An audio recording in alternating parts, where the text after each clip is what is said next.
Halo semuanya, kembali lagi bersama saya. Perkenalkan, saya Benenaus Ken Endarwan dari kelas 12 Informatika B. Nah, di video kali ini kita akan belajar mengenai internet, web design, dan juga web programming.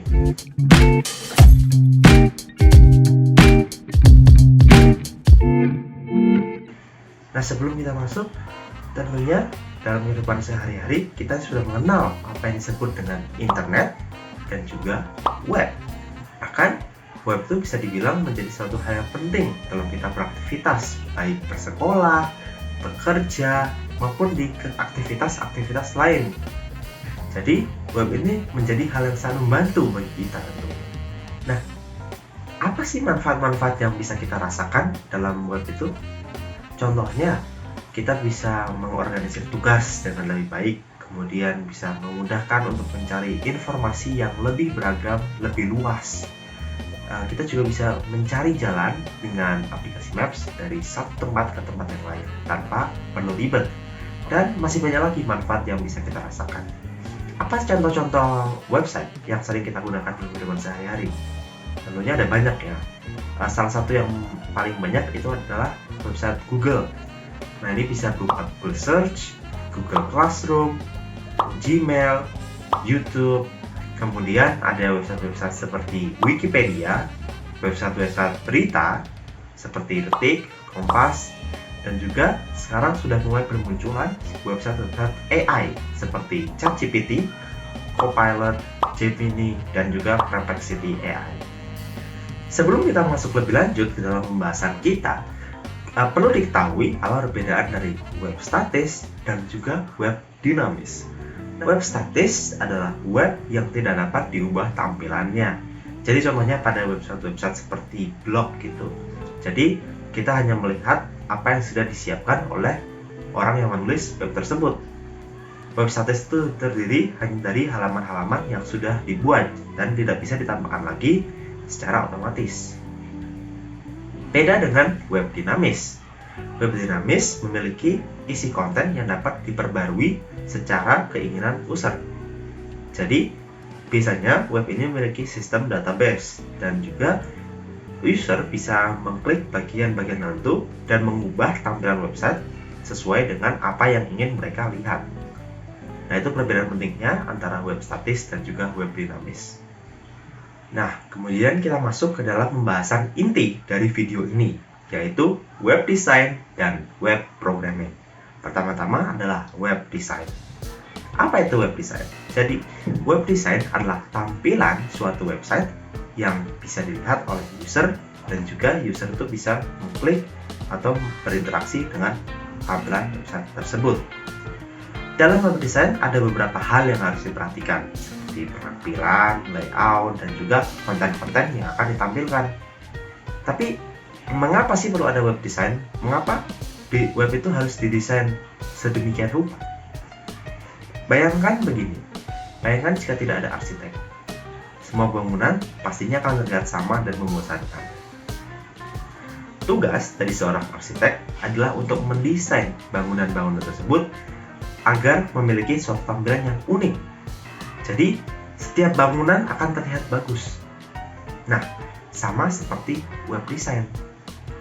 Dengan web design, maka web tidak akan terlihat sama semuanya. Dan juga akan terlihat ada yang menarik dan ada yang tidak. Itulah fungsi dari web design. Desain dari suatu web menjadi salah satu alat untuk menarik pembaca baru untuk datang dan kembali ke web tersebut. Terus, apa sih yang bisa membuat web design itu bisa dibilang bagus atau menarik? Dalam web design ada beberapa prinsip. Yang pertama, balance. Balance adalah prinsip yang merujuk pada bagaimana letak tiap elemen itu diatur. Jadi ketika elemennya diatur dengan posisi yang bagus dan enak dipandang, tentunya akan menjadi bagus. Tapi jika posisinya berantakan, nah itu tidak boleh. Yang kedua, itu adalah kontras. Kontras ini menunjukkan bagaimana tiap elemen bisa terlihat dengan jelas. Jadi contohnya, kalau backgroundnya hitam, maka tulisannya tidak boleh abu-abu karena tidak kelihatan. Kemudian yang ketiga adalah emphasis atau fokus pada elemen yang penting. Nah, ini ada hubungan lagi dengan kontras. Jadi, emphasis ini menunjukkan bahwa dalam website tentunya ada bagian-bagian yang perlu menonjol. Yang keempat adalah movement. Movement ini menunjukkan prinsip yang menunjukkan gerakan-gerakan atau animasi dalam suatu website. Tentunya dengan adanya ini, websitenya akan menjadi lebih menarik lagi. Kemudian ada rhythm. Jadi rhythm ini menunjukkan pengulangan elemen-elemen yang sudah ada dalam website. Nah, contohnya begini. Ketika di atas website itu bentuknya tersusun rapi 3x3, tapi di bawah itu tersusun lega cuma 2x2. Nah, itu tentunya kan akan terlihat aneh ya jika dilihat. Maka prinsip ini tuh menunjukkan kepada kita bahwa seharusnya itu konsisten. Kemudian kita masuk ke hierarki, yaitu susunan tata letak dari yang penting sampai yang kurang penting. Nah, pada prinsip ini tuh menunjukkan begini. Jadi, ketika user masuk ke website Anda, yang pertama dilihat itu haruslah yang penting. Yang penting itu seperti siapa sih yang membuat website, apa tujuan dari website ini, dan lain-lain. Baru semakin ke bawah, semakin kurang penting.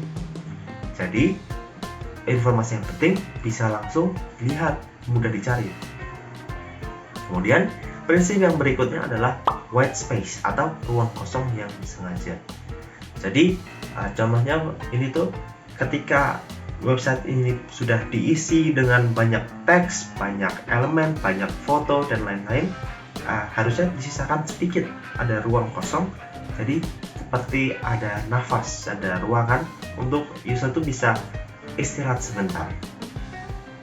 Nah, yang terakhir, prinsip terakhir itu adalah unity atau kesatuan semua elemen dalam tampilan website akhir. Nah, kembali lagi kepada prinsip-prinsip yang tadi. Kalau semuanya itu tidak bisa menyatu dalam suatu website, maka hasilnya pasti akan tidak bagus. Maka dari itu, semua prinsip-prinsip, semua elemen teks dan lain-lain dalam suatu website harus bisa menyatu dalam suatu tampilan yang bagus dan menarik bagi user. Dengan memperhatikan prinsip-prinsip tersebut, maka kita bisa mendesain web yang baik sesuai dengan tujuannya. Oke, tadi kita sudah membahas web design, sekarang kita pindah ke web programming. Jadi web programming itu adalah proses untuk membuat atau mengembangkan web untuk mensupport apa yang harus dilakukan oleh website tersebut. Secara singkat, web programming itu fokus kepada pemrograman dari suatu website. Tujuan dari web programming ini yaitu untuk membuat suatu website yang memiliki kegunaan sesuai yang diinginkan atau diperlukan oleh user. Dengan web programming bisa dibuat fungsi-fungsi kompleks yang digunakan oleh banyak orang.